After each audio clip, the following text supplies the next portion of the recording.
Je suis ravie d'être parmi vous.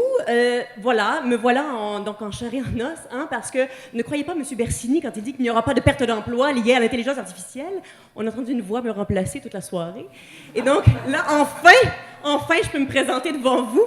Et donc, vous présenter ces messieurs. On va donc pouvoir avoir un petit panel de questions ensemble. On va vous donner vous avez des micros dans la salle, on va vous donner la parole tout de suite après. Donc, je vais inviter ces messieurs à venir avec moi sur scène. On va discuter un petit peu parce que vous avez soulevé plusieurs questions, messieurs, et on exige des réponses. Alors, on va essayer d'en trouver quelques-unes avec vous ce soir. Donc, prenez place. Vous avez chacun un micro. Et vous, dans la salle, pendant ce temps-là, essayez de penser aussi aux questions qui vous taraudent par rapport aux présentations qui ont été faites ce soir. Je suis certaine que vous en avez plusieurs parce que beaucoup de choses ont été dites rapidement. Et c'est justement à ce niveau-là que j'aimerais intervenir. Commençons par vous, M. Bersini, tiens. Parce que, oui, tiens, par hasard, on est tombé sur le charme. M. Bersini est charmant, il est formidable. Non, mais on aime les gens optimistes, c'est forcé. Mais on a aussi envie de vous dire, est-ce que vous n'avez pas aussi un peu des lunettes roses quand vous parlez de toute cette intelligence artificielle et de cet optimisme ambiant? Parce que personne ici ce soir n'a parlé des dangers de la collecte de données, des enjeux de sécurité. Et quand on ne connaît pas beaucoup l'intelligence artificielle dans le grand public, c'est la première chose qui nous vient en tête à nous. Alors, rassurez-nous quelqu'un, là. Monsieur Bersini. Mais malheureusement, c'est la première chose, mais c'est souvent aussi la chose la plus majoritaire qu'on lit dans la presse, dans les livres, dans les médias. Il y a une inquiétude larvée, donc en France par exemple, la littérature sur le big data ou l'intelligence artificielle est souvent une littérature critique, effrayée, paniquée, la vie privée, justement. Quand je parle de dictature numérique, je le fais évidemment à escient, parce que le mot dictature est épouvantable, on le sait bien, mais il est tellement repris dans la presse et dans les livres que moi je le détourne, si vous voulez. Je parle d'une dictature soft, justement pour prendre le contre-pied, parce que ces technologies sont là, elles sont extraordinaires. Alors c'est vrai, bon, c'est mon métier, c'est mon quotidien, comme beaucoup de gens ici, donc c'est sûr que je ne vais pas blâmer les technologies qui m'ont fait vivre, mais au-delà de mon expérience personnelle, c'est vraiment des technologies extraordinaires dans lesquelles je pense, on a entendu parler de médecine, on a entendu parler de techniques de reconnaissance d'images qui sont exceptionnelles, et donc il faut les utiliser pour... alors, le problème, évidemment, et vous mettez le doigt sur quelque chose d'extrêmement central, le problème, c'est que, de fait, ces mêmes technologies, comme n'importe quelle technologie, peuvent être détournées à des fins malveillantes. C'est vrai d'un marteau, c'est vrai d'une voiture. C'est vrai qu'une voiture autonome, si elle tombe dans de mauvaises mains, ça peut devenir une arme redoutable.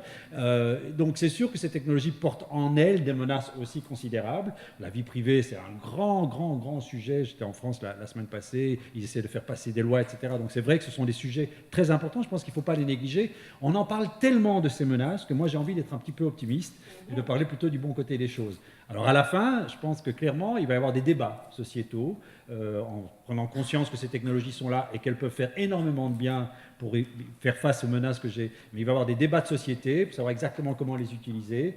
Et il va aussi y avoir des conflits entre des hackers, ce que j'appelle les hackers malveillants, et des hackers bienveillants. C'est-à-dire qu'il y a des gens qui vont essayer de les réutiliser pour en faire des choses qui ne sont pas forcément bien pour la société, et puis il y a des gens qui vont les utiliser pour en faire... Et il y aura certainement des tensions entre ces deux clans, mais je tente à penser que le bien est plutôt du côté des hackers bienveillants. Oui. Ou la compétence est plutôt des hackers bienveillants. Mais c'est mon côté optimiste. Oui, il reste optimiste. On ne le changera pas, on l'aime comme ça, c'est formidable.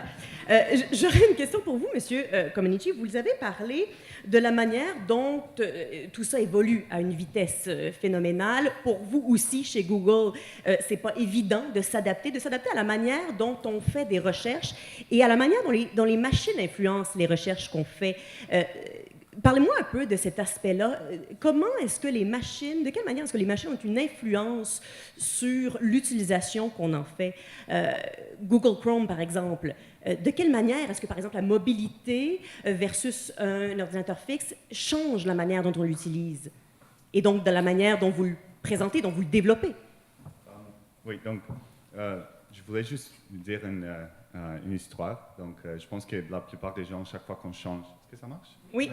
La plupart des temps, chaque fois qu'on change quelque chose pour Google Chrome, ou si c'est pour Google et tout ça, il y a toujours des gens qui ils ont une réaction très forte. Pourquoi tu changes? C'est ce que je suis habitué. Pourquoi tu fais ça? Non, non, je ne vais pas changer. Même dans la compagnie, c'est la même chose. Donc, on a les outils qu'on utilise. Il y a toujours des gens qui veulent les améliorer. Et les gens qui travaillent avec ça, nous-mêmes, on réaction, on dit non, on ne veut pas changer ça. On veut laisser les choses de leur façon. Mais à la fin de la journée, c'est comme... moi, je pense que la technologie, c'est comme une balle qui roule. Donc là, on peut changer la route que la balle va prendre, mais elle va toujours descendre. Donc, on ne peut pas changer ça. Donc, c'est bien sûr notre opinion et l'opinion du public, c'est très important. Mais à la fin de la journée, est-ce qu'on peut changer ça? Donc, il faut toujours parler de tous ces enjeux où la contribution du public, c'est vraiment... premièrement, c'est accepté. Puis nous aussi, on écoute. Donc, les compagnies comme Google et tous les autres qu'on a mentionnés, bien sûr qu'on est dans une position où on doit être responsable et on parle des données, par exemple. À Google, puis je suis sûr que toutes les autres compagnies, on fait des grands efforts pour être sûr que la sécurité des données, là, que les utilisateurs sont en contrôle de leurs données. Donc, bien sûr, ici, on a juste des gens qui font de l'intelligence artificielle, mais on devrait aussi avoir quelqu'un qui travaille dans la sécurité. Et là aussi, il y a des recherches qui sont faites, puis on peut, avec des bonnes garanties, être sûr que les données, on ne va pas les attaquer. Je parle ici de differential privacy, je ne sais pas c'est quoi le terme en français, mais ça, c'est une chose qu'on ne parle pas. C'est très fort, puis c'est des choses qu'on utilise dans notre compagnie, puis Facebook utilise ça aussi, et il faut en parler. Donc, c'est important que les gens savent que, premièrement, on écoute, et aussi que leurs données, ce n'est pas une chose avec quoi on joue, et on peut juste, c'est quelque chose qui est là, puis ça se perd. Donc, c'est important de savoir ça. Vous menez sur un terrain qui va peut-être être un peu glissant. Non, mais parce qu'on parle d'intelligence artificielle, de machines depuis tout à l'heure, évidemment, derrière toute cette intelligence artificielle et ces machines et ces algorithmes, il y a des humains. Et il peut y avoir des biais humains également dans tout ça.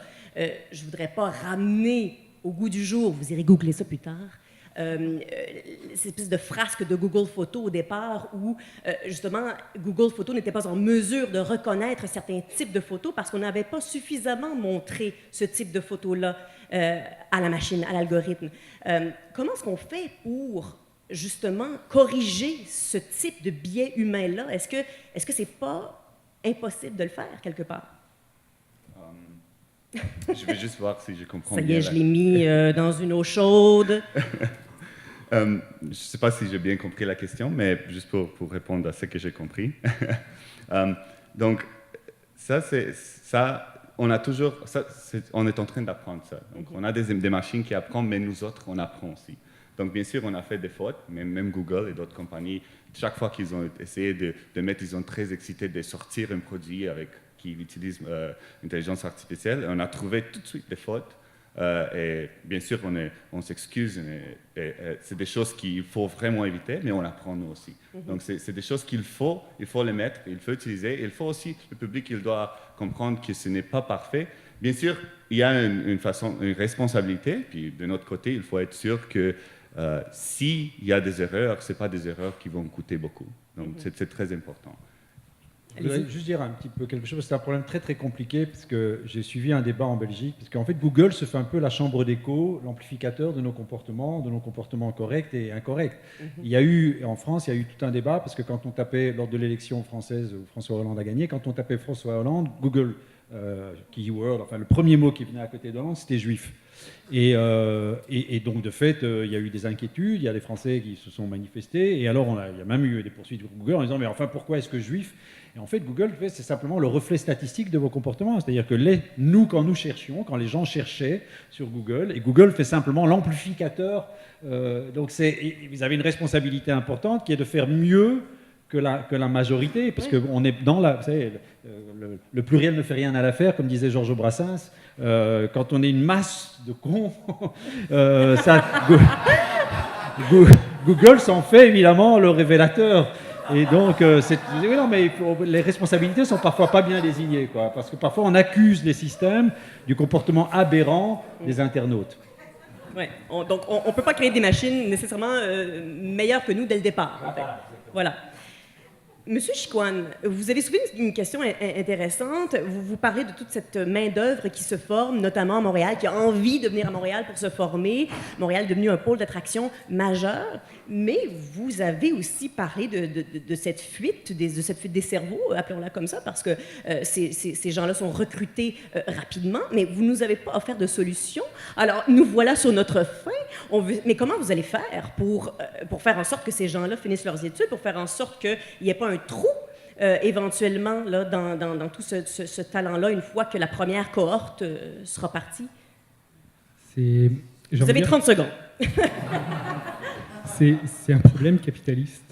Les étudiants, si on se fie à ce qui s'est passé sur la côte ouest, les étudiants partent pour avoir des conditions de travail monétaires qui sont phénoménales. Le gros avantage qu'on a particulièrement dans les équipes qui travaillent sur l'apprentissage profond à Montréal, c'est qu'on a, j'ai envie de dire, on a des rockstars. Il y a des gens qui viennent travailler ici parce qu'ils ont l'impression d'être à Woodstock. Ils fréquentent des gens qui les font rêver pour travailler. Oui, il y a vraiment ce côté-là. Et c'est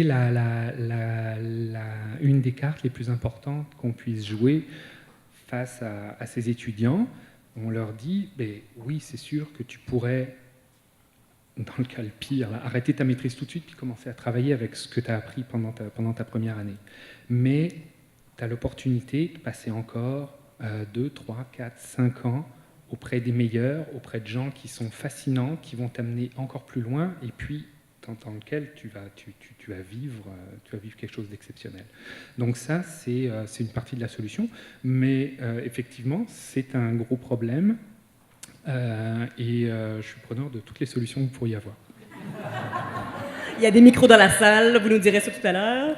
Mais ce statut de rockstar, là, M. Bersini, êtes-vous jaloux? Ou bien à Bruxelles aussi, ça se passe bien quand même?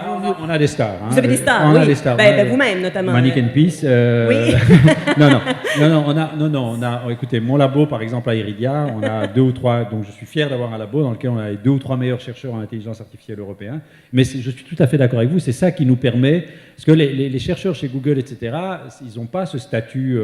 En revanche, dans les universités, c'est vrai, à Montréal, dans les universités californiennes, en Europe, en Suisse, en France, il y a des stars, et les stars attirent. Donc vous avez raison, c'est un des critères. Mais nous, on a beaucoup plus de mal encore que vous pour les garder, parce que vous bénéficiez aussi de l'argent de Google et d'autres. Nous, en Europe, on n'en bénéficie pas beaucoup. Donc nous, on doit... Voilà.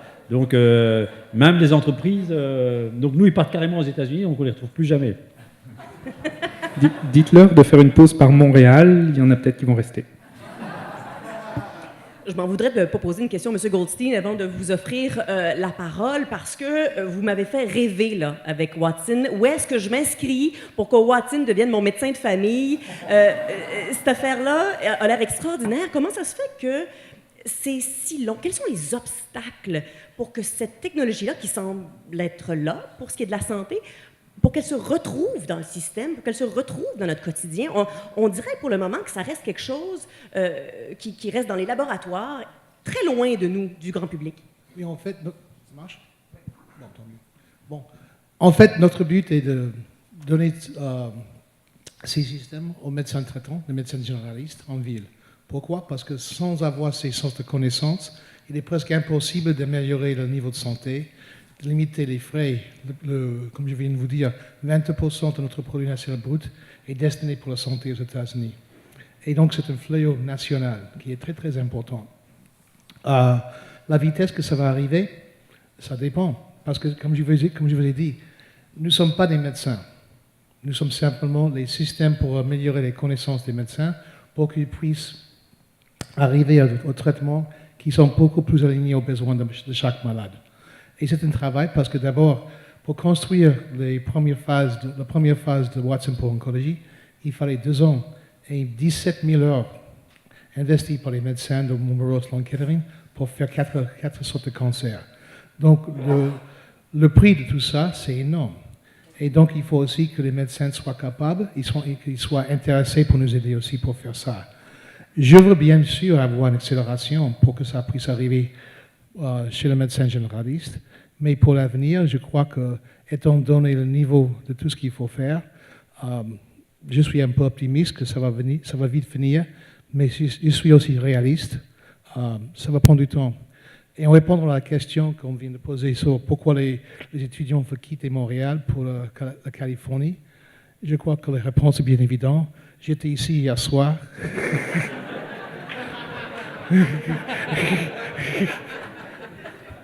Vous savez la suite. On vous réinvite en juillet, Monsieur Goldstein, il n'y a pas de problème. Écoutez, les gens sont déjà alignés, donc je vais leur offrir la parole tout de suite, mais j'en ai d'autres qui me viennent, alors on va pouvoir poursuivre. Donc oui, il y a quelqu'un qui est déjà derrière le micro. Non? Ah non, vous n'êtes pas... Ah, d'accord. Vous êtes juste enligné derrière le micro. Voilà, il y a déjà une première question, on vous écoute. Bonjour Catherine, bonjour messieurs. Je suis curieux d'avoir votre opinion sur l'impact de l'intelligence artificielle sur le domaine des arts et de la culture. En quoi est-ce que vous pensez que les recherches actuelles vont avoir un impact sur notre manière de créer le numérique, mais aussi dans l'art plus traditionnel? Puis si vous avez des exemples d'œuvres artistiques qui vous ont marqué, qui étaient basées sur les recherches les plus up-to-date actuelles. Donc sur la créativité artistique. Ben, en fait, il y a en France, il y a par exemple François Pachet, je vous conseille d'aller le YouTuber. Si vous êtes musicien, vous allez voir qu'il a des algorithmes qui composent des musiques assez extraordinaires. Mais évidemment, c'est de l'apprentissage, donc ils se servent évidemment de toutes les bases de données, de tous les musiciens, donc ils jouent à la manière d'eux. Je crois que le grand pas, ça sera quand l'intelligence artificielle, et c'est pas demain, va faire preuve d'une certaine créativité imprégnée d'émotions, c'est-à-dire qu'en fait, on peut reproduire énormément de... En fait, bon, par exemple, moi, je fais beaucoup de musique. Si vous prenez toutes les bandes de tous les musiciens de jazz, tous les pianistes de jazz ou de classique, etc., vous pourriez faire un très, très bon pianiste, mais ça serait quand même un répétiteur, ça serait quand même quelqu'un qui rejouerait à la manière de... La vraie créativité, on a l'impression que c'est quand même quelque chose au-delà de cela. Alors, je ne sais pas très bien quelle est la dimension de ce gap entre la réplication de l'existant et la véritable créativité. Je crois que c'est presque un problème philosophique. Mais en tout cas, ça devra être le reflet d'un ensemble d'émotions. Et ces émotions-là, à mon avis, les machines, elles en sont totalement dénuées. Et je ne suis pas persuadé qu'on y arrivera un jour. Donc cette créativité imprégnée d'émotions, mais d'émotions vécues vraiment subjectivement par une machine qui joue avec son émotion. Et donc je pense que ça restera un obstacle. On aura des machines un peu perroquets, qui seront d'excellents perroquets et qui pourront confondre la plupart des auditeurs sur leur créativité, mais ça ne sera pas une véritable, spontanée et émotionnellement nourrie créativité. Ouais. Enfin, en tout cas pour la musique, je ne sais pas ce que vous en pensez. Je vous conseille d'aller sur Google, ou Bing par contre, je ne sais pas, et de chercher les projets Magenta. Ça, c'est un projet qu'on a eu de Google. Il y a des gens qui ont travaillé en interne, puis ils ont sorti ça. Ça, c'est du machine learning qu'on utilise pour générer de la musique ou des projets d'art. Mais bien sûr, l'objectif, ce n'est pas de remplacer les artistes, mais plutôt de créer des outils qui vont aider les artistes. Donc, si on est capable de générer de la musique ou de l'art, est-ce qu'on peut prendre ça pour faire des outils? Je ne connais pas beaucoup les détails, mais je sais qu'il en existe, puis si vous pouvez aller chercher ça. Donc, il y a des projets qui font ça. Mais quand même, ça c'est pas juste, c'est comme la médecine, on ne veut pas remplacer les médecins. Watson, ce n'est pas le médecin. C'est vraiment de remplacer les choses qui sont plates, de remplacer les choses et additionner des choses parce que on fait la compétition avec des ordinateurs et avec des données. Donc, si je peux regarder toutes les pièces d'art qu'il y a partout et je peux avoir des vrais artistes qui vont me donner, qui vont me dire qu'est-ce qui est beau, qu'est-ce qui n'est pas beau, on ne peut pas compétitionner avec ça. N'importe quel artiste ne peut pas regarder toutes les œuvres d'art, mais un ordinateur peut faire ça. Et la question, c'est comment est-ce qu'on peut prendre ça pour nous aider à être nous-mêmes des meilleurs artistes. Ça me fait penser à quelque chose. Vous avez tous parlé d'expériences quand même très... Est-ce que ça répond à votre question d'abord? Excusez-moi, mon Dieu, je suis impolie, c'est effrayant. Mais c'est parce que ça fait vraiment penser à cette surspécialisation en fait, de l'intelligence artificielle. Vous avez parlé du jeu de Go, des échecs, de Jeopardy. J'ai l'impression qu'on fait face à une intelligence ultra spécialisée. Mais est-ce que c'est pas quelque part une limite, ça? Parce que cette intelligence-là, elle peut faire quelque chose d'extrêmement spécifique. Là. On est très loin d'une intelligence artificielle, mon Dieu, qui fait peur, justement, et qui peut nous dominer dans toutes sortes de domaines. Là. Ça reste un outil très, très ciblé. Mais en fait, la réponse est ambiguë parce que, en effet, les techniques qui font gagner au Go sont un peu les mêmes techniques qui font gagner aux échecs ou les mêmes techniques qui font gagner... Peut-être Jeopardy est un peu différent, mais là où je vous rejoins, c'est que vous mettez AlphaGo et puis vous le mettez devant un échiquier et il a l'air d'un crétin parce qu'il n'a même pas compris qu'il y avait un changement de jeu. Donc, je pense qu'il y a un grand déficit de l'intelligence artificielle aujourd'hui. C'est cette capacité d'être au monde, de comprendre les situations. Donc, il faut leur mâcher la besogne. Donc, il faut leur donner le jeu de Go, il faut leur donner le jeu d'échecs, il faut leur montrer à quoi ça... Et on va changer, ça va progresser. Mais aujourd'hui, il faut bien comprendre... Quand moi, j'ai commencé l'intelligence artificielle dans les années 80, j'ai lu un bouquin qui était un philosophe de Berkeley qui s'appelait Hubert Dreyfus et qui disait « Les ordinateurs ont toujours le problème d'être au monde ». Alors, bien sûr, la robotique et tout ça a fait des progrès, mais de savoir qu'on est en train de jouer et de pourquoi on joue, parce que vous avez beau dire qu'AlphaGo gagne contre le Coréen, il ne sait pas du tout qu'il est en train de gagner, il en a même rien à foutre de gagner contre le Coréen. Donc il y a cette idée que ces ordinateurs sont en effet extraordinairement impressionnants quand on les observe, mais ils ne sont pas au monde, ils ne sont pas encore au monde. Et ça, il faudra encore beaucoup de temps. Je ne dis pas que c'est un horizon inaccessible, mais il va falloir encore pas mal d'années.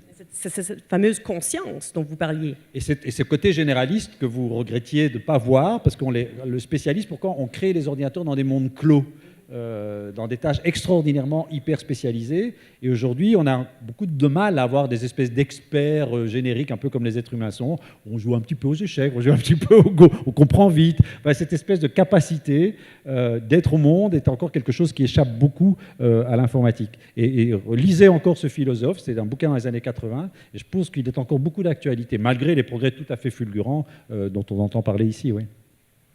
Vous avez parlé de ce fameux pouvoir de GAFA. Excusez-moi, Google, vous devez vous sentir un peu toujours... Non, mais tu sais, on vous aime quand même. Mais donc, vous avez parlé de cette espèce de déséquilibre. Est-ce que ce n'est pas dû, justement, à cette mauvaise connaissance de l'intelligence artificielle, à cette espèce d'impression de surspécialisation? Comment ça se fait que les gouvernements, que les divers paliers ne s'intéressent pas davantage à ça, à investir là-dedans? Est-ce que quelqu'un a une réponse? Là, il faudrait un bruit de criquet. Il me semble que ça serait opportun. Moi, je pense que excusez-moi. Je pense que les gouvernements sont un peu comme nous. Ils ne savent pas trop par où aborder le problème et quelle solution leur apporter. Parce qu'il y a une solution, on entendait tout à l'heure, Google, on livre, on met notre outil à disposition du public, puis quand il y a une erreur, on la corrige vite. C'est une approche. Et puis, à l'autre bout du spectre, il y a l'aéronautique, où on ne fera jamais voler un avion tant qu'il n'aura pas été certifié, puis regardé dans tous les détails, puis on n'aura pas la certitude que dans toutes les situations qu'on a pu imaginer, ça va bien marcher. Et où est-ce qu'on va mettre Pouvez-vous monter votre micro un petit peu pour qu'on vous entende? Où est-ce qu'on va mettre la réglementation autour de ça? On n'a aucune idée. On n'a même pas une idée il va falloir mettre la réglementation à un endroit pour telle technique, un autre endroit pour tel outil, un endroit pour tel type de données. Tout ça, c'est à définir. Et les gouvernements, pour l'instant, ils réfléchissent, ils écoutent beaucoup, mais il n'y a pas grand-chose de vraiment palpable et efficace qui sort en ce moment. Oui, mais quand tout ça se définit, est-ce qu'il ne sera pas trop tard pour les gouvernements? Bon, là, ça nous prend un optimiste, Monsieur Bersini, aidez-nous. Non, mais là, sur ce point-là, je suis très pessimiste. C'est-à-dire que... Désolé. Les transitions, moi, dès le départ de mon exposé, je vous ai parlé de transitions sociétales tout à fait indispensables, dans la mobilité, dans la transition énergétique, etc.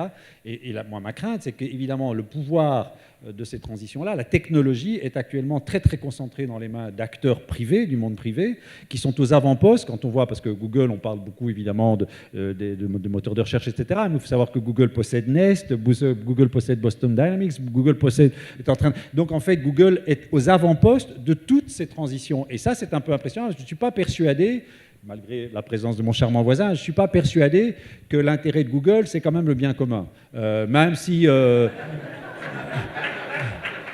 Don't be evil est leur slogan, il me semble que le profit est quand même la première cause. Et la Google Car, je ne suis pas sûr que l'intention de la Google Car, c'est de faciliter la mobilité dans Montréal. Ça va être peut-être de gagner beaucoup d'argent en la confiant à des riches. Enfin bon, vous voyez. Donc c'est vraiment très très important parce qu'ils ont les technologies, ils n'ont pas forcément les objectifs que j'étais en train de réclamer de mes voeux. Oui. Monsieur Comanici, la réponse est à vous. Je vous cède, non, mais je vous laisse quand même répondre à ça. Là. Donc, moi, je ne suis pas ici pour défendre une compagnie de la grandeur de Google, mais je voudrais juste dire que c'est vrai que quand tu es dans la position de Google, Amazon, Facebook, tu vas être, bien sûr, même si tu as des bonnes intentions, tu vas être critiqué. Et on va chercher de trouver des façons de dire que tu es evil, on va dire. Ce n'est pas dans notre slogan. C'est bien sûr, je vais toujours dire et je vais toujours expliquer que pour moi et pour Google, bien sûr, ce n'est pas nos intentions. On fait des profits, ça ne veut pas dire qu'on cherche des profits. Mais c'est sûr, quand tu vois quelqu'un qui... Mais... Excusez-nous. Est-ce qu'on peut poser la question? S'il vous plaît. En anglais, on dit tough crowd, mais on vous comprend. Poursuivez. Enfin, on essaye. Non, je comprends pourquoi on dit ça et je comprends pourquoi. Même moi, avant de joindre Google, j'étais moi-même un peu... c'est normal, ok. Puis je suis d'accord que c'est pas... On a besoin de la collaboration des gouvernements, puis ça doit être plus que juste les pouvoirs des compagnies de technologie. Je suis complètement d'accord. Écoutez, de notre côté, on fait de notre mieux, puis on essaye de passer les messages, et si ça passe, ça passe. Il y a une ouverture, M. Bersini, il y a une ouverture chez Google. Oui. S'il vous plaît. Bon, je vais réouvrir la parole à cette salle qui a hâte de poser ses questions. Alors, je vous en prie, monsieur. Oui, bonjour, Luc Mamias, Marie de Technologie. J'ai juste déjà fait un commentaire. Hier, j'ai lu une remarque dans un blogspot qui disait, d'un blogueur qui disait, le problème, c'est pas l'intelligence artificielle, c'est la stupidité naturelle. Donc, c'est un peu les clichés qu'on a. Puis on s'est dit, bon, c'est juste une blague de contraste. Puis il y a eu le lâchage d'informations qu'il y a eu sur Wikileaks ce matin, le Vault 7, qui est un document absolument terrifiant. Je regardais sur Zero Edge, qui n'est quand même pas un blog d'informations terrible. Ils étaient rendus à 1 million de lectures. Alors, je ne sais pas ce qu'on entend par la stupidité naturelle, mais très probablement c'est relié à des phénomènes de ce genre-là. La question est surtout au niveau du développement. Marie Technologies travaille depuis 2010 sur des procédés qui remplacent ces grandes salles d'ordinateurs qui créent ces monopoles de Google, de Facebook, etc., où il y a des graphes colossales qui opèrent à partir de des dizaines de milliers d'ordinateurs qui s'échangent directement l'information pour donner la rapidité à l'information. Nous, on a été capable de reproduire ça à l'intérieur d'un logiciel. Donc on est prêt, on est capable d'avoir un certain niveau d'information, etc. Le problème qu'on a, c'est qu'on touche à l'intelligence artificielle, bien sûr, et soudainement, en septembre, patac, on a eu Ivado, 200 millions de budget, on a vu Google débarquer, on a vu, etc. Et quand vous écoute parler, là je suis venu, j'ai dit, waouh, on va avoir un leadership, on vous a rencontré, Jean-Marc, Valérie, tout ça, etc. On était vous voir, etc. Puis on me dit, on va avoir un leadership d'élite à Montréal. Et quand vous écoute parler, c'est pas tout à fait ça. Je sais que l'autorité des marchés financiers est dans le décor, Finance Montréal est dans le décor, l'industrie est dans le décor, tout le monde est là. Mais comment s'organise le leadership actuellement?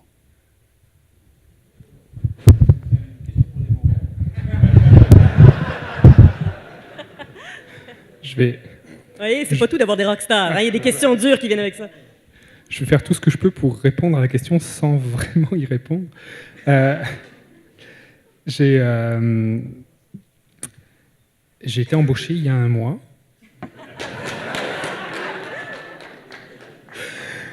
Et je suis stupéfait par la quantité de travail politique qu'on a à faire. Ivado, je dis, on collabore avec 3 universités. J'arrive de l'UQAM avant.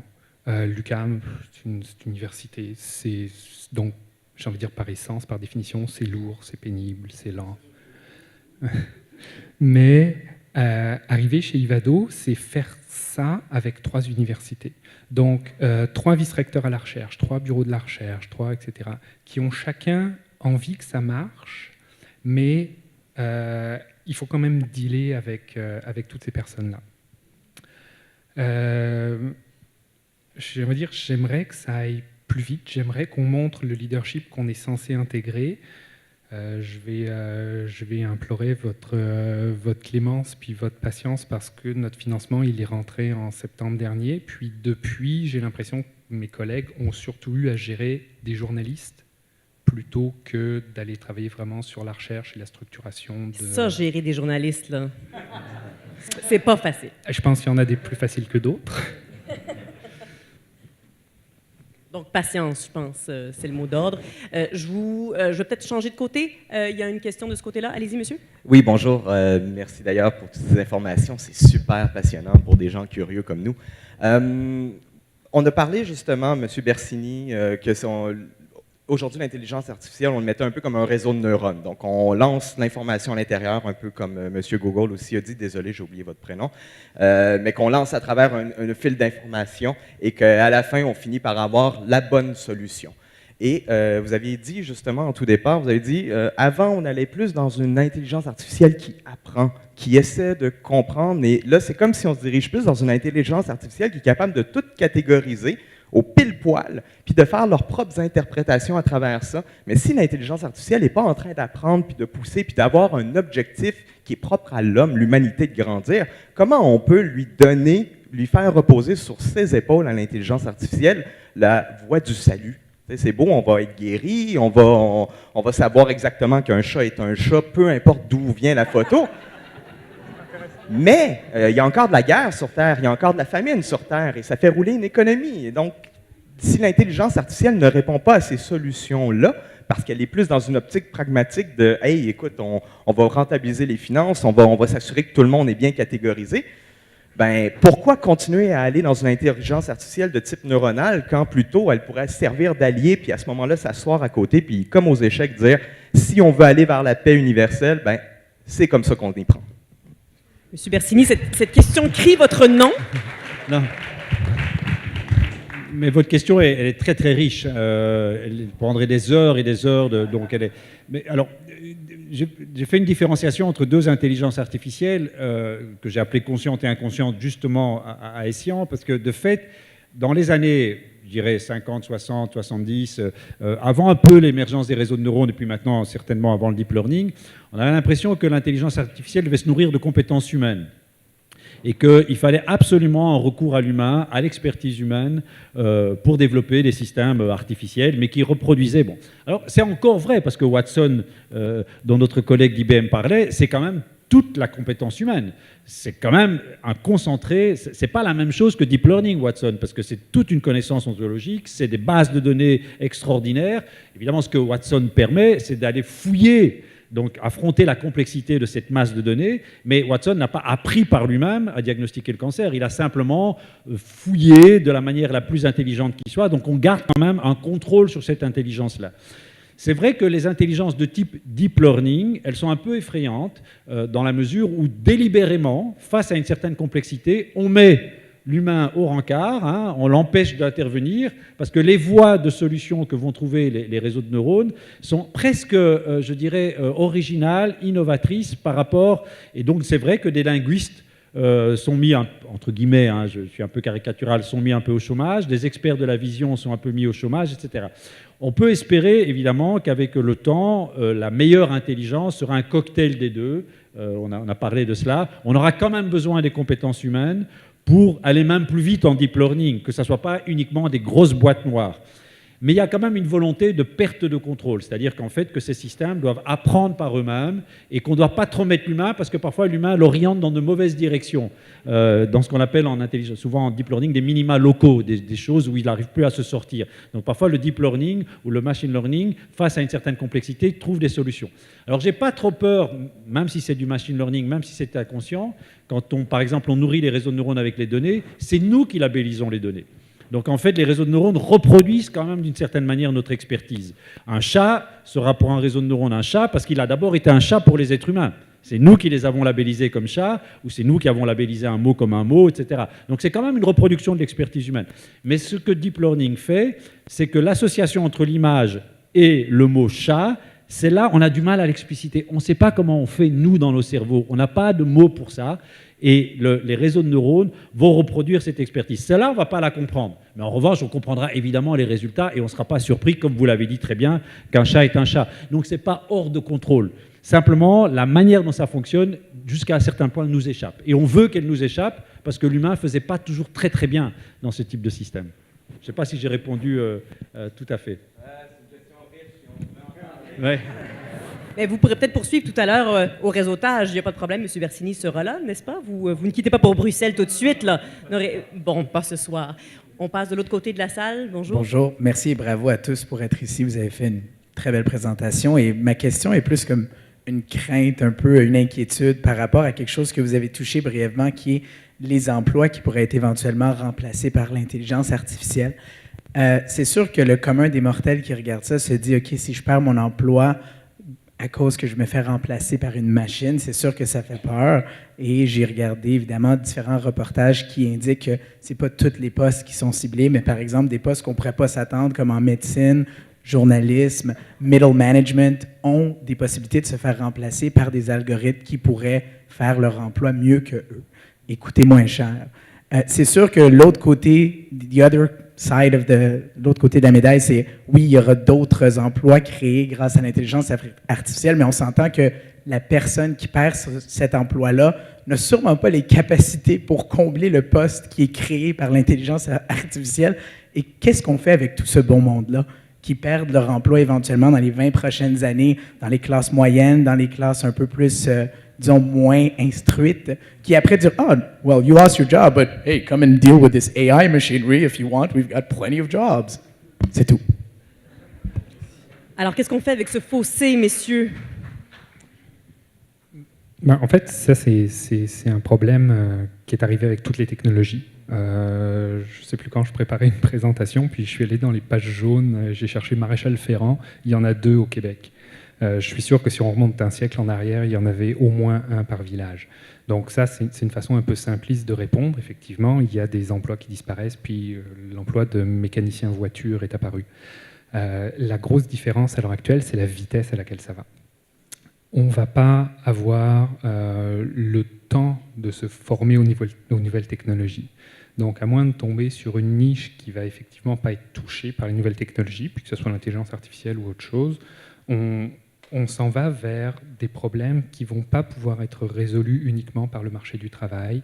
Il va falloir la formation, il va y avoir des choix de société beaucoup plus larges à prendre là aussi. Et on revient sur une question précédente, les gouvernements ne s'avancent pas trop parce qu'ils ne savent pas trop quoi faire avec ça non plus. Pas de solution pour l'instant. Il y a aussi, vous avez posé des questions sur la médecine, sur la santé. Nous avons constaté aussi que grâce à l'informatique, grâce à l'intelligence artificielle, on a créé des autres travails. Bien sûr, ce sont des travaux pour les infirmières, pour les médecins, pour les chercheurs aussi. Mais dans chaque hôpital où je travaille, il y a déjà une infirmière qui est informaticienne, des médecins qui sont responsables pour tout ça. Donc nous sommes en train de voir une évolution du travail. Le but de Watson pour oncologie, Watson génomique, tout ça, c'est de faciliter le travail qu'on fait. Donc ce n'est pas là pour effacer, pour écraser le travail, mais simplement pour donner une solution beaucoup plus efficace en choisissant des traitements à proposer dans ce cas-là. Mais par contre, votre question est une question réelle. Pour les gens qui travaillent par exemple en radiologie, bon, est-ce qu'il faut une équipe de 10 personnes pour faire des clichés? Je n'ai pas de réponse. J'espère que non. En fait, ça ne va pas jouer sur ça. Mais bien sûr, si on peut améliorer la façon de travailler, je trouve que en fait, la solution qu'on va voir dans quelques années, c'est que les gens seront formés dans les autres métiers qui sont intéressants, mais qui ont une orientation peut-être un peu différente. Je ne vois pas vraiment en santé, au moins, une perte de travail, mais simplement une réorientation de boulot. Je vais juste additionner de ne pas oublier les pouvoirs du machine learning. Donc, les chats et un chat, c'est un exemple, mais il faut comprendre qu'on peut utiliser deep learning et machine learning dans l'éducation aussi, dans la formation. Donc, il y a des compagnies comme Coursera ou d'autres qui donnent des cours sur l'Internet. Donc, c'est très facile de se réorienter dans un autre domaine. Donc, moi, je dirais que la clé, c'est vraiment d'encourager l'éducation et de comprendre qu'on peut le faire beaucoup plus facile. Donc la solution, ce n'est pas d'aller à l'université encore et d'être dans les classes avec les étudiants qui ont 20 ans ou 25 ans. C'est vraiment, on peut trouver des solutions avec ces mêmes outils, avec l'intelligence artificielle, qui peuvent nous aider à faire ça beaucoup plus vite et dans une façon qui ne coûte pas cher. Okay? Mais ça, c'est difficile justement de convaincre, par exemple, les écoles, vous en parliez tout à l'heure, l'éducation, c'est pas évident là, de tout de suite rendre ce type de connaissances-là accessible à tous. Il semble y avoir là, un certain frein. Alors, dans l'enseignement, c'est vrai qu'il y a une véritable inertie. Il y a des pays, en fait c'est marrant, les pays qui se sont développés plus tard, ont eu moins de problèmes à intégrer des technologies récentes, évidemment, dans leur formation. Il y a des pays en Europe, par exemple en Ukraine ou dans les anciens pays de l'Est, là, tous les enfants, dès l'âge de 6 ou 7 ans, apprennent à coder. Il y a parfois des expériences étonnantes, même dans les pays d'Afrique, etc., parce qu'ils n'avaient pas le frein de l'inertie de l'enseignement traditionnel, maths, physique, chimie. Moi, j'ai beaucoup plaidé pour la formation du numérique, et chaque fois, on me demandait, mais qu'est-ce que vous allez faire disparaître? Alors, je disais, j'en sais rien, moi, je sais pas, un peu moins d'histoire. Ah, l'histoire! Un peu moins de géo, la géo. Et c'était, il n'y a pas moyen, quoi. Il y a un vrai blocage. Ils ne veulent pas mettre 1 heure de code, etc. Donc, c'est sûr que moi, je suis tout à fait d'accord avec ce que vous disiez. Les emplois, il y a un penseur de l'économie qui s'appelle Atkinson, qui travaille sur les inégalités. Ils disent que c'est beaucoup les gouvernants qui sont responsables des inégalités. C'est-à-dire qu'en fait, il faut réorienter le marché de l'emploi.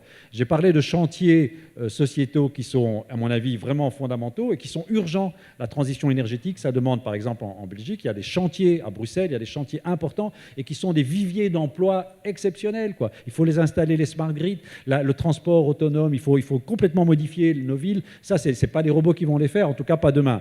Et en matière de prophétie, moi, je suis très, très surpris qu'il y ait des gens qui soient capables de prophétiser 40%, 50% de disparition des emplois. McKinsey, voilà, c'est ce genre de... Alors, je ne sais pas d'où ça sort. Moi, ce que je sais, c'est que je me rappelle de Steve Jobs racontait dans une interview que quand il avait 30 ans et qu'il a été chez Xerox, et parce que c'est là qu'il a eu toutes ses bonnes idées. Et alors, il y a quelqu'un qui lui a présenté l'aiguille, il a dit ça c'est bien, et tout ça, le système d'exploitation. Et puis, il y a quelqu'un qui lui a présenté Internet, connecter les ordinateurs entre eux. Et Steve Jobs avait 30 ans, était dans les années 80, et puis Steve Jobs dit bon, enfin, ça n'a aucun sens, connecter les ordinateurs entre eux, mais pourquoi on ferait ça?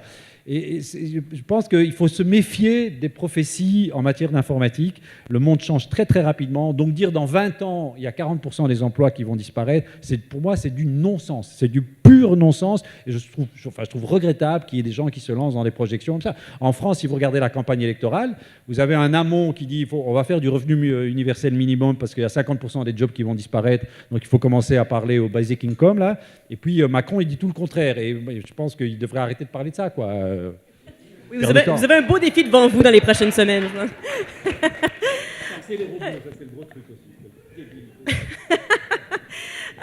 Oui, alors on était de ce côté-là, je ne me souviens plus. On va aller de ce côté-là. Est-ce que monsieur, vous vouliez poser une question ou vous étiez juste en train de vous accoter sur le mur? Ah, d'accord. Oui, j'avais une question. Comme on a des spécialistes d'intelligence artificielle, j'aimerais vous entendre sur les questions de la personnalisation parce que si on fait une recherche sur Google, on a des agents artificiels ou l'intelligence artificielle qui va adapter les recherches à notre profil particulier. On a la même chose dans Facebook et la même chose dans la médecine personnalisée. Donc, par rapport à ça, on construit d'une certaine façon, à travers les technologies de la personnalisation, un modèle de l'être humain. C'est-à-dire aussi un rapport à la technologie où la technologie est toujours en train de dresser un portrait statistique de notre comportement. Donc, j'aimerais savoir, simplement vous entendre, le premier, n'importe qui. Je sais, vous êtes tous très intéressants. Merci. Ça dépend des domaines. La médecine personnalisée, vous ne seriez pas contre. Elle doit être personnalisée, la médecine. C'est-à-dire que c'est votre cancer à vous, ce n'est pas le cancer de votre voisin. Donc, c'est sûr que la médecine... le commerce personnalisé, pourquoi pas? Enfin, les recommandations sont souvent... Alors, c'est vrai que l'information personnalisée... On commence à se dire, ça, c'est peut-être pas une bonne chose. C'est ce que certains des auteurs américains ont appelé le bubble filter. On vous donne ce que vous avez envie de lire, donc on vous ferme les portes, et donc vous avez une vision du monde. On a accusé Facebook de l'élection de Trump. Donc, c'est parce que justement, les gens qui avaient envie de lire du Trump, Facebook leur donnait que du Trump. Et donc, il y a eu des histoires comme ça. Et ça, je pense que là, il y a un vrai défi. Il faudrait que les moteurs de recherche, etc., puissent faire le tri et dire de temps en temps, on vous donne aussi à lire des choses qui ne sont pas exactement ce que vous avez envie de lire. Donc c'est paradoxal. Je pense qu'il y a des domaines où il faut personnaliser, et il y a des domaines où il faut beaucoup plus objectiver. Est-ce qu'il y a quelqu'un qui voulait rajouter quelque chose à cette réponse? Non, c'est bon. On va passer à une prochaine question parce qu'il y en a d'autres. Allez-y, monsieur. On va prendre encore 2 dernières questions.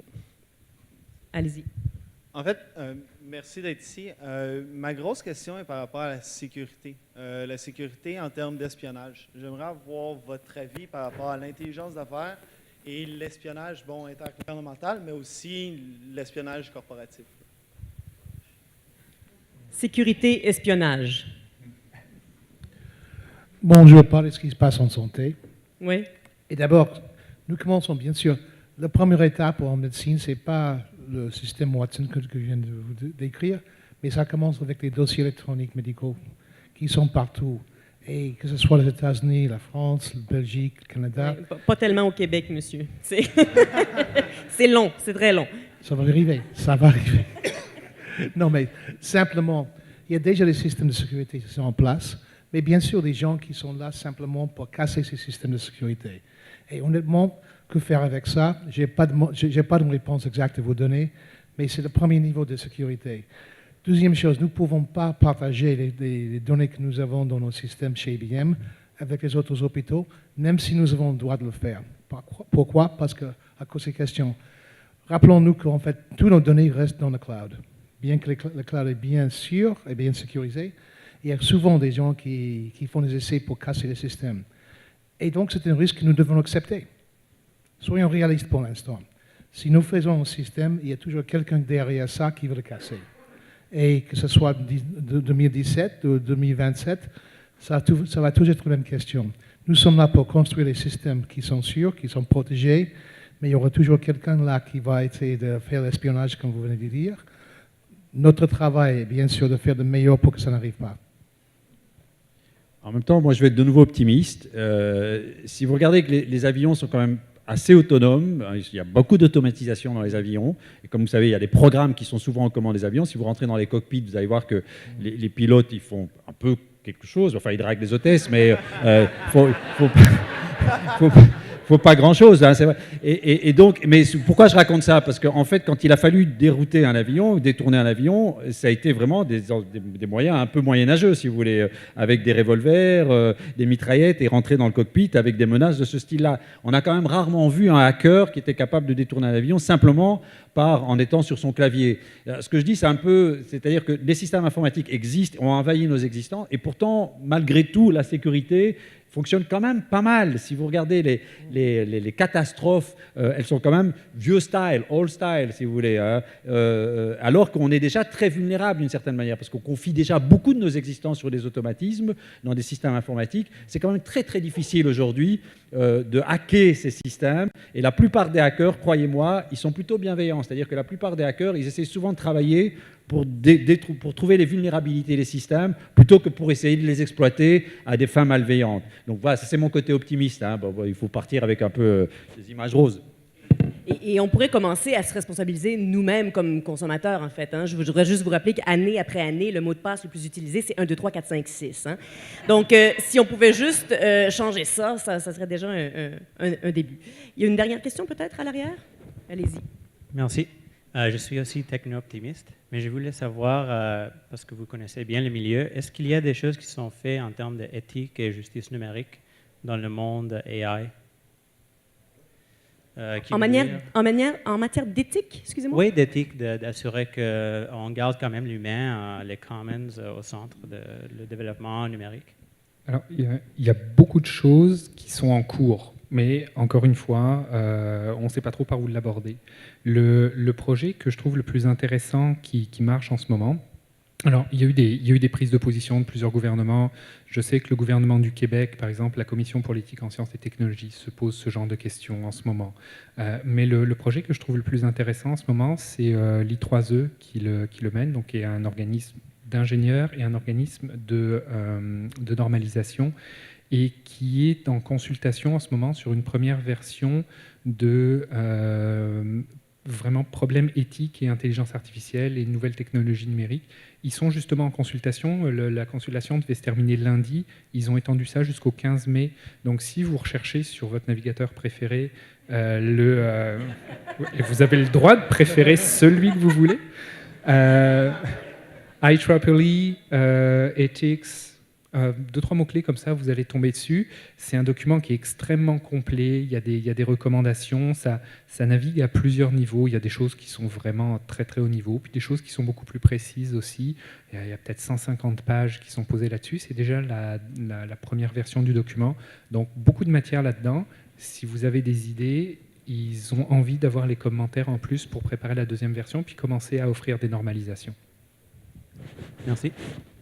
Vous vouliez rajouter quelque chose? Oui, simplement, là aussi, il va y avoir des vrais débats éthiques à cause de l'algorithmisation des sociétés que j'appelais de mes voeux. C'est-à-dire que si vous prenez par exemple des véhicules autonomes ou des consommations énergétiques, il va falloir vraiment débattre sur la nature de ces algorithmes. Ce n'est pas les algorithmes qui vont décider des fonctions coûts sociétales, c'est nous qui devons décider. Mais ce qu'ils nous force à faire, c'est d'expliciter les choix de société. Je prends toujours l'exemple, parce qu'avec la voiture autonome, on raconte toujours les bêtises d'une voiture qui doit hésiter entre un bébé et 3 vieilles. Enfin bon. Ça, c'est ce que la presse se régale de ce type de choses. Bon, ça fait rire la galerie, mais bon, c'est pas bon. Mais en revanche, il y a un vrai problème quant à savoir si on va accorder des priorités à certains véhicules. Est-ce qu'un Premier ministre doit rouler plus vite qu'un citoyen lambda? Et ça, c'est des vrais débats. Et ça, on les pose aujourd'hui. C'est-à-dire qu'il y aura des priorités dans les véhicules pour aller le plus rapidement possible d'un point A ou un point B. Par exemple, Internet est parfaitement démocratique. Internet, mon email, votre email. Non, mais le réseau au départ a été conçu. Les routeurs sont parfaitement démocratiques. Bon. Mais les véhicules, on va avoir le même problème. Ça, c'est des véritables questions fondamentales. C'est vrai que le débat a été beaucoup soulevé avec les drones. Il y a eu beaucoup de débats avec les drones, parce que c'est vrai que quand il y a des armes autonomes qui commencent à tuer, moi j'ai vu des choses assez aberrantes, des gens qui disaient que les armes étaient plus éthiques que les soldats humains. C'est vrai qu'il y a eu des débats assez étonnants. Et c'est une des raisons d'ailleurs pour lesquelles Bill Gates, etc., Stephen Hawking se sont émus et ont dit attention, on va trop loin, parce qu'on confie quand même des responsabilités létales.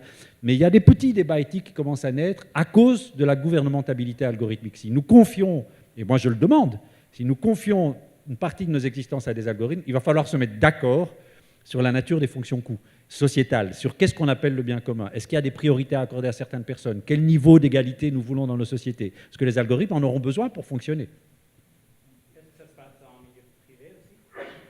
Non, ça sera un débat, à mon avis, à avoir. Les politiques doivent reprendre la main. Moi, je dis toujours, le législatif, ça restera quelque chose d'humain. L'exécutif va être de plus en plus à la main des algorithmes. Juste pour répondre un peu à ta question et aussi la question d'avant, je peux parler pour Google, mais aussi les autres compagnies, ils ont une commun, ils ont une compagnie non-profit qui travaille sur ça. Donc, on prend ça au sérieux. La sécurité des données, ça aussi, on prend ça au très sérieux. Donc, ce n'est pas une chose qu'on dit, ah, c'est pas grave, on s'en fout de vos données, oubliez ça, ça c'est pour les anciens. Non, c'est pas vrai. On prend ça très sérieux. Et oui, juste pour répondre à sa question, on prend ça sérieux. On prend ça au sérieux. C'est donc ce qui va presque clore. Oui, on m'avait dit une dernière question. Je vais faire ça très court. Rapidement. Il y a énormément d'œuvres de science-fiction qui parlent de l'autonomie, de la prise de conscience des intelligences artificielles. On a les plus catastrophiques comme Terminator, mais on a aussi certaines plus modérées comme dans le film Her. Est-ce que, d'après vous, l'autonomie des intelligences artificielles est inévitable? Est-ce que la prise de conscience, l'autonomie des intelligences artificielles est inévitable? Alors moi, je suis très très mal à l'aise avec le problème de la conscience. C'est un problème philosophique qu'on n'a pas encore tout à fait résolu. Est-ce que les machines... Alors là où je suis d'accord avec vous, c'est qu'une prise d'autonomie, une intention délibérée de prendre le contrôle, enfin comme dans les films de science-fiction, ça demanderait de la part de la machine... certainement un vécu émotif très très particulier, positif ou négatif, il serait optimiste ou... Mais en fait, vous avez des machines qui nous impressionnent sur leur comportement. On a envie de leur attribuer des états subjectifs. Quand Deep Blue joue contre Kasparov ou que AlphaGo joue contre le joueur coréen, on a envie de dire qu'il a envie de gagner, qu'il joue agressivement, qu'il joue... donc on aime bien projeter nos états subjectifs sur les machines. Moi, je suis intimement convaincu qu'à l'intérieur de la machine, il ne se passe rien de cet ordre-là. Mais bon, c'est une conviction. Alors, ce qui est sûr, c'est que ça va devenir de plus en plus des actes de foi. C'est-à-dire qu'à un certain moment, les machines vont être de plus en plus actives, ressemblantes, et on aura de plus, parce qu'en plus c'est une tendance humaine, on a envie de leur projeter une certaine subjectivité. Il va falloir y résister, puis à un certain moment, peut-être qu'on n'y résistera plus, et on aura envie que cette machine ressente des choses, parce que ça sera plus facile d'interagir avec elle en projetant des émotions sur la machine. Il faudra faire très attention, il ne faudra pas aller au-delà, et se dire que c'est quand même fin, hein.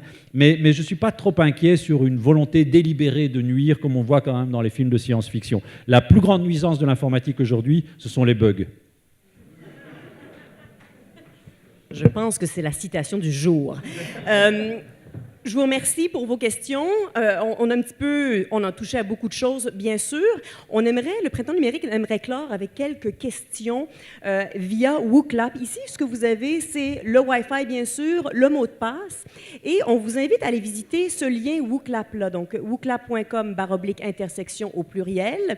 Donc, on vous invite à le faire maintenant, là, en temps réel. Je ne vais pas prendre ça personnel si vous avez tous les yeux baissés vers votre téléphone. C'est ce qu'on vous demande de faire. Et donc, de répondre à ces 3 questions qui clôturent un petit peu nos discussions d'aujourd'hui. Vous allez voir, elles sont assez larges. On les voit là au moment où on se parle. Les réponses commencent à rentrer. Donc, la première question, le monde du travail est-il prêt pour les bouleversements à venir?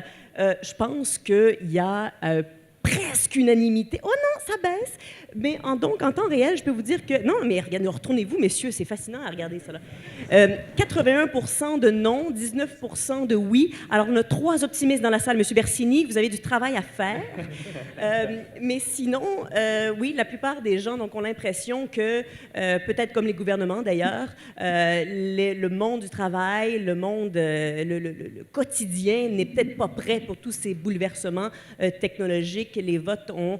non, mais il y a des gens qui ont envie de penser autrement. Oui, il y a peut-être un peu de lobby à faire de ce côté-là. Mais écoutez, on va peut-être renverser la tendance. Puis faites pas ça pour faire danser les lignes. Là. Répondez vraiment ce que vous pensez. Non, mais c'est parce qu'on commence à avoir un peu trop de plaisir avec ça. Mais c'est vrai que c'est fascinant. Donc ça, c'est une première question qui pourrait continuer à bouger pas mal. On pourrait peut-être aller vers la deuxième question pour justement voir ce que vous en pensez. Les avantages de l'intelligence artificielle surpassent-ils les inconvénients? Là.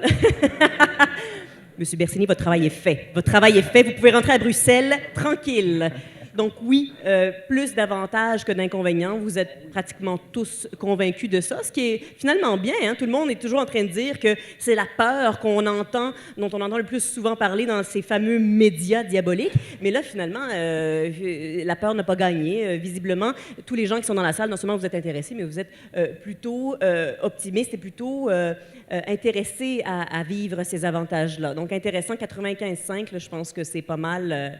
c'est pas mal réglé. Et donc, cette troisième et dernière question qui va clore cette journée, donc vaste question, mais tout de même intéressante. L'intelligence artificielle vous fait-elle peur?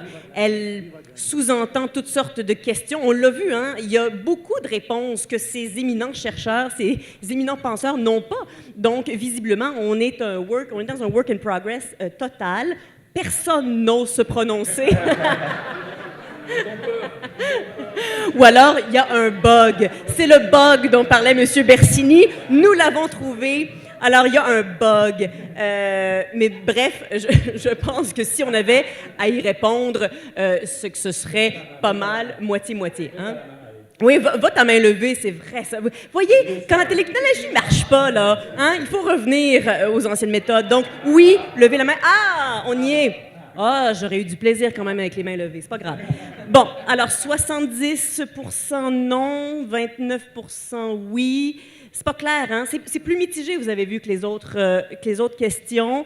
Donc, c'est sûr qu'il y a beaucoup, comme on le mentionnait, beaucoup de questions qui restent sans réponse. C'est pour ça que c'est pas clair pour nous, pour le grand public, là, de savoir un peu où on s'en va. Je pense que c'est pas clair pour même certains d'entre vous qui travaillez là-dedans au quotidien.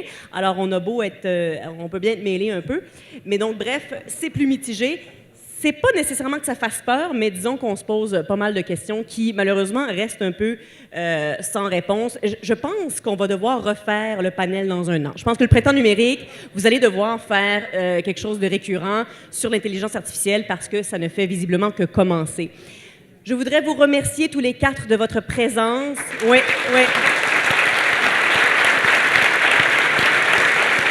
Merci infiniment. Allez-y. Je pense que notre curiosité est vraiment piquée et on a beaucoup apprécié votre présence ici ce soir. Donc, je vous invite à vous rendre où on était tout à l'heure, donc à la Maison Shaughnessy, pour poursuivre ce réseautage, boire un petit verre et puis bonne fin de soirée. Merci d'avoir été là.